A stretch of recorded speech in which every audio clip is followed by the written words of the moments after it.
Hey, don't tell anyone I told you this, but the Catholic Church has had married priests for quite a while.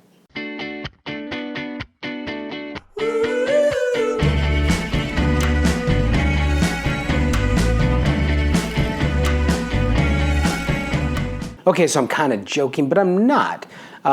We usually think about Catholic priests as not being married or being celibate, the technical term. In fact, recently there was some brouhaha that, Pope Francis doesn't allow married priests in the Amazon. Well, no, I mean, the Catholic Church, the Universal Church, has had priests who are married for quite a while. It's just not the regular practice or regular allowed thing. There are Eastern Catholics we're Roman Catholics. There's Greek Catholics, Russian Catholics, and quite often their priests are married. We've had married deacons in the West for quite a while. It's just not the norm. And in recent examples, there was a document that allowed Anglican priests in their communities to come into the Catholic Church.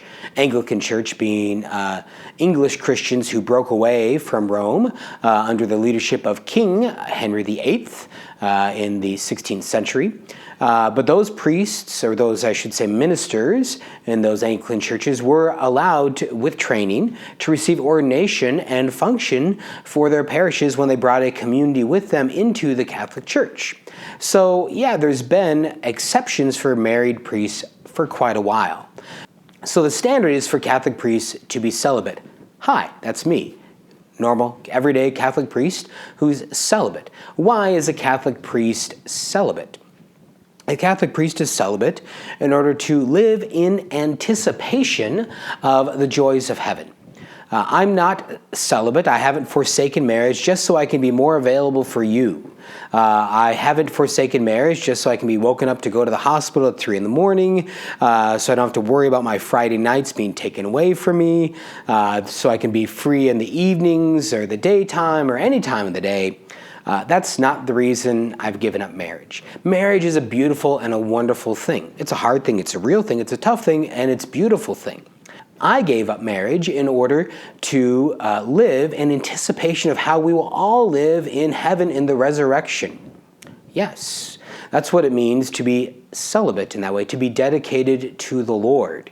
This comes from Matthew chapter 19, where Jesus had just taught to his disciples about the permanence of marriage, that it's unlawful against God's laws to divorce one's wife for any reason whatsoever.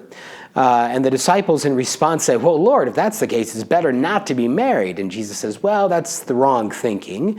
And he goes on to say there are some who are not married because they're born that way. They're incapable of marriage. There's some who are not married because they're made that way by others, probably thinking of eunuchs in the ancient world.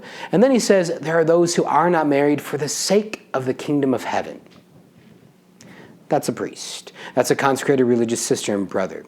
So yes, I've given up marriage, but I've given it up in order to live in anticipation here and now of the union we hope to have with God in heaven.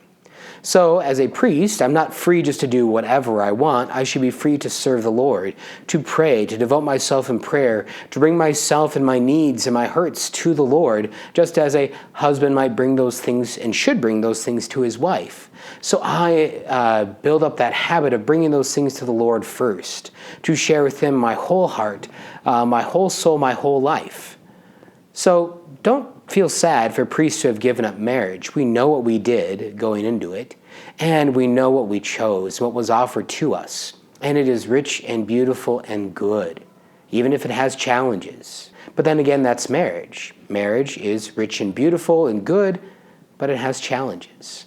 I'm Father Andrew Dickinson from the Pius XII Catholic Newman Center. God bless you.